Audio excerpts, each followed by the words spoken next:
Is there any worse feeling for a blogger than writing a bunch of content for your site but getting no traffic? You're spending all this time working on your blog, writing as much good content as possible, seeing everyone else around you having success, but you're stuck with no traffic to show for it. Luckily, you can probably figure out the reason why this is happening. And when you can figure out what the problem is, you can go on working to fix it. In this video, I'm showing you 5 reasons why your blog isn't getting any page views and what you can do to fix it. Reason number 1 is search competition. So this basically just means that the keywords that you're going after in your niche are too hard, okay? There's too much competition.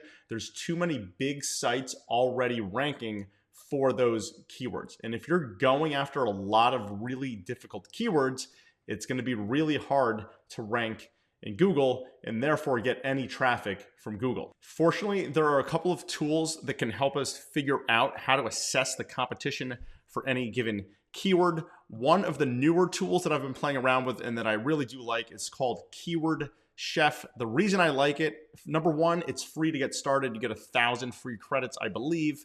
Number 2, it's relatively inexpensive when you use it after that, and you only pay on a credit basis instead of a monthly fee. But real quickly, I have a keyword typed into Keyword Chef and I have grow tomatoes, okay? I've used this example before on this channel. Let's pretend we're in the gardening niche and we're thinking about writing some kind of post around growing tomatoes. So I have filtered Keyword Chef to only show types of questions, right? Because questions generally are the best type of informational type content to write on our site. And now, so what Keyword Chef is giving me is a bunch of keywords that are phrased as questions. And one feature I absolutely love about this tool is this SERP feature. And this is going to preview the search results for the keyword and showing easy sites ranking on the first page. In other words, this tool is identifying low authority sites that are ranking on page 1 for any given keyword. And the theory here is if there are low authority sites ranking on page 1, then that gives us a pretty good chance to rank on page 1 as well. And so Keyword Chef is A, identifying those sites, B, it's tallying up how many sites, low authority sites, are ranking on page 1, and it's giving it this number right here. That's what this SERP number is, and it's sorting these keywords by low competition and low authority sites that are ranking.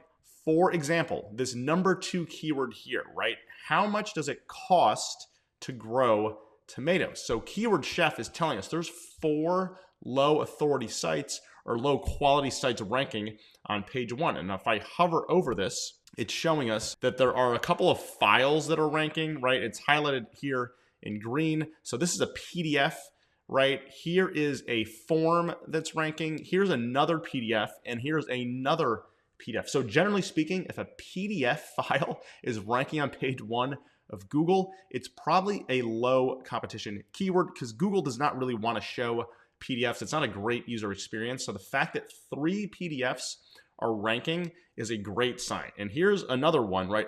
If a form is ranking, let's click on this. The result number 5, you can see Keyword Chef has highlighted this in green for us saying, hey, this is a low, kind of a low quality or a low authority site ranking. And so when I click into that, this page right here is ranking number 5 for this keyword. It doesn't even have an SSL certificate. It's this ugly looking form, right? This is a terrible user experience, but it's ranking how much for this post, how much do your tomato plants cost? Okay, so Keyword Chef has identified this keyword, how much does it cost to grow tomatoes, as having 4 low quality or low authority, however you want to phrase it, sites ranking on page 1. So potentially, based at least on keyword difficulty, this could be a good keyword to go after. Okay, reason number 2 is search volume. Now you can call this search volume, search demand. I don't really care. The point is people need to be searching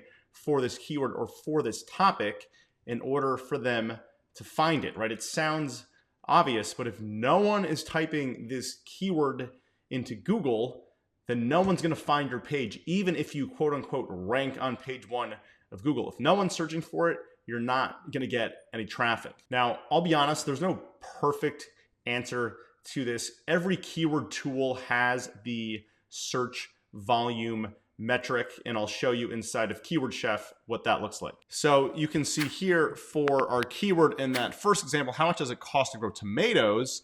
So while it may be a low competition keyword, which we already established, Keyword Chef is telling us that there's really zero search volume. Now, I also cross-referenced this keyword inside of Ahrefs, and Ahrefs is telling us the same thing. Now, here's really the question.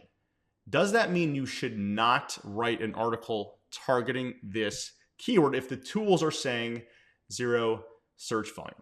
You're going to get differing opinions.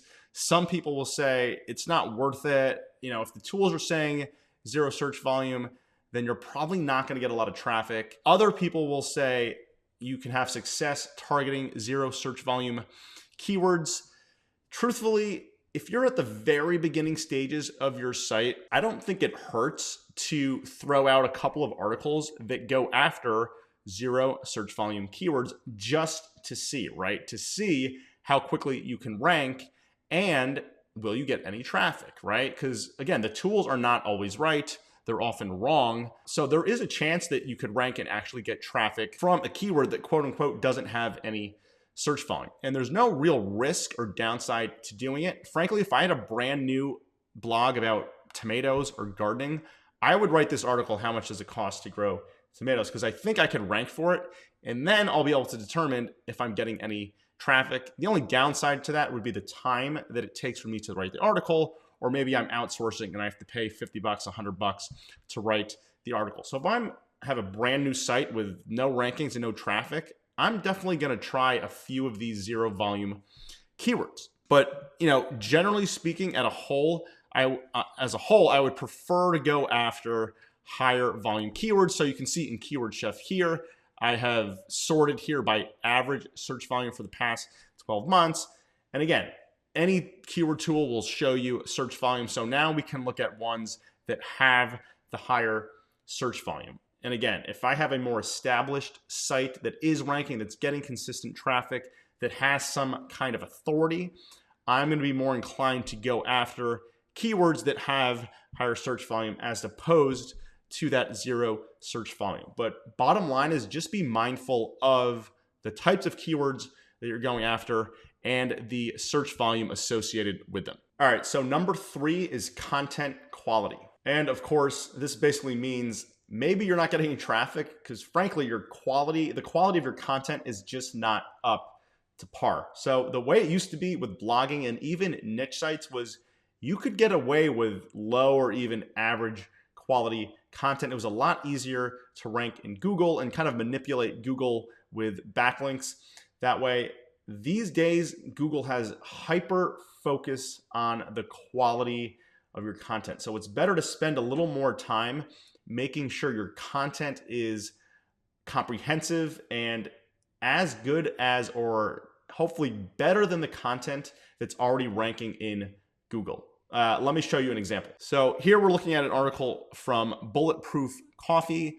And this article, when I checked, it was ranking, I think, number 5 for beginners keto diet or beginner's guide to the keto diet. And, you know, this is a very, very competitive keyword. This site does have a lot of an authority, but I want to show you how good this content is really quickly just by scrolling down. So number 1, we have an author. I always like to have, if possible, an author with a photo of the author and their name. And then you can see this because it's a medical article. They're telling us, or they're telling Google really, that it's been medically reviewed by an ND. I actually don't know what an ND is. Maybe it's a nutritionist or something, but it's been reviewed medically, right? And that's because of EAT. But then when we scroll down the article, it kind of gives us a summary at the beginning, which I'm going to talk about in a separate point later on, but just a high level glance at the article. And then just by looking at the table of contents, we can see how comprehensive this article is. And with a topic like the beginner's guide to the keto diet, right? That's a big topic that requires a lot of comprehensive subtopics and questions that we can see in this table of content. So what is the keto diet? What is ketosis? How does it work?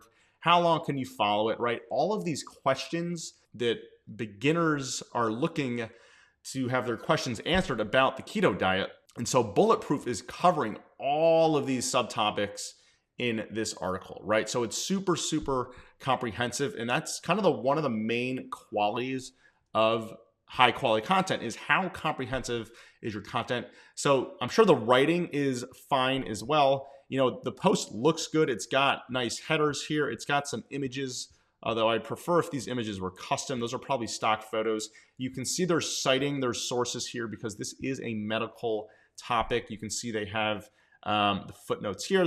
So they're showing Google they've done their research and they're citing their research. But just even scrolling down, it's an easy piece of content to assume. And so if I just want to quickly get to one section, I could either do it at the top with the table of content, or I can just scroll and say, oh, here is the section on what foods should I be eating? And then I can only read this section if I wanted to. You can see the text is broken up. We've got short paragraphs. We've got numbered lists. We've got these nice bold headers. We've got the pictures and so on and so forth.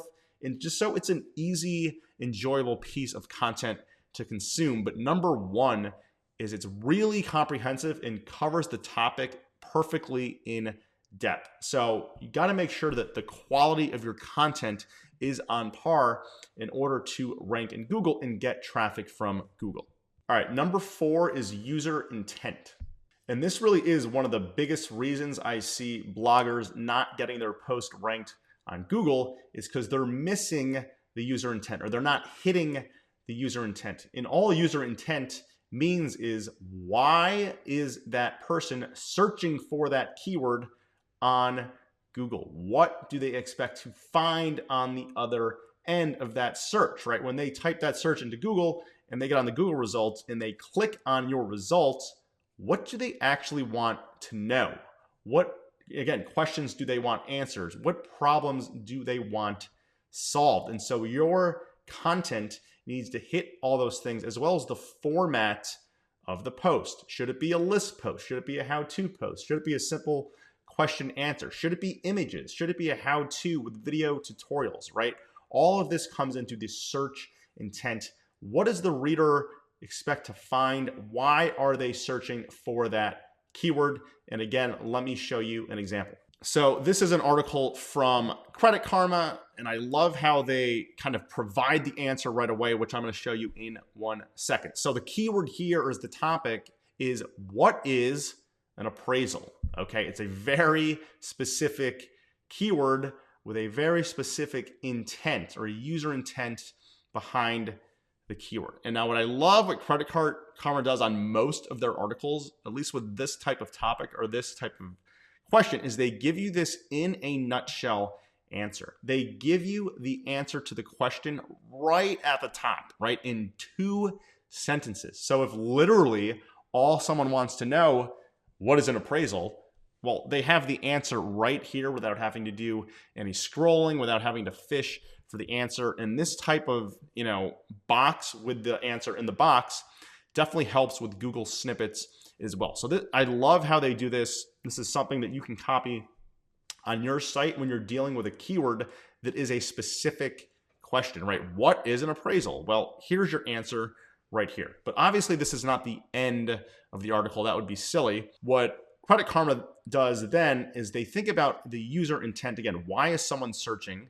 And what else do they maybe want to know when they're searching for what is an appraisal, right? So they give, at the beginning of the article, they give a longer answer of what an appraisal is, right? A more fulsome answer here.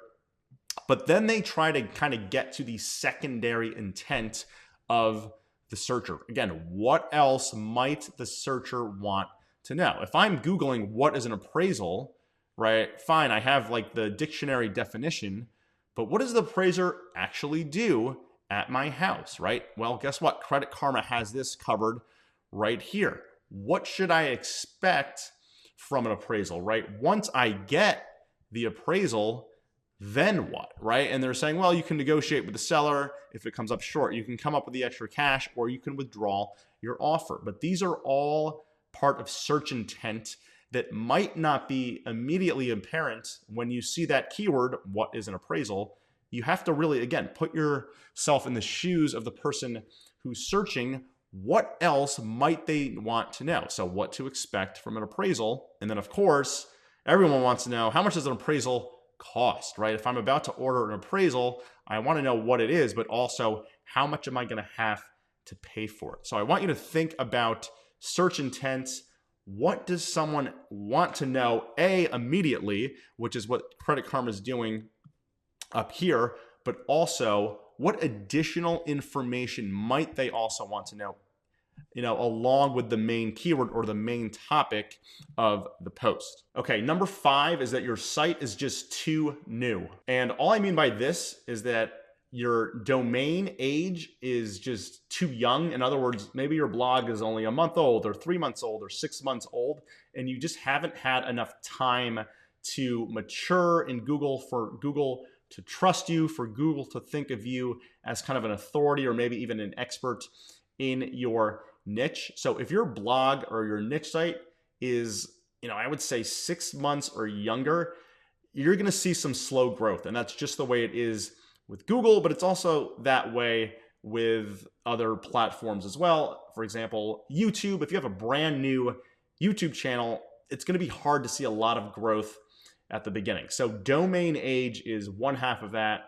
And then the other half of that, and they really do play together, is the amount of content on your site or the number of articles, right? If your niche site only has 15 articles, it's going to be hard to get a lot of traffic, right? It's going to be hard to get Mediavine level traffic if you only have 15 posts on your site. Again, this goes in line with the YouTube example as well. If I only have 15 videos on my YouTube channel, chances are I'm not going to see that growth yet. And I'm on YouTube right now, and I'm experiencing kind of those growing pains at the beginning. I don't know exactly how many videos I have at the time of this recording. I think it's less than 15. And I'm seeing slow growth. I'm seeing growth, but it's slow at the beginning, and that's just the way it is. My channel's relatively new in terms of new content, and I just don't have a lot of videos up yet. And so I'm not seeing explosive growth yet. My plan is to keep up with this every week to grow the channel. It's the same thing with your blog or niche site. A brand new domain with only 5 posts, obviously you're not going to have a ton of traffic. But 12 months down the line, maybe your site is a year or even 18 months old and you have 100 posts or 200 articles. At that point, you should start seeing some traffic. So just keep that in mind. There's not really anything you can do, right? You can't speed up time, but what you can focus on is publishing a lot of high quality content. All right, guys, I hope you enjoyed the video. If you did, do me a favor, hit that like button and subscribe to my channel, and I will see you next time. Thanks.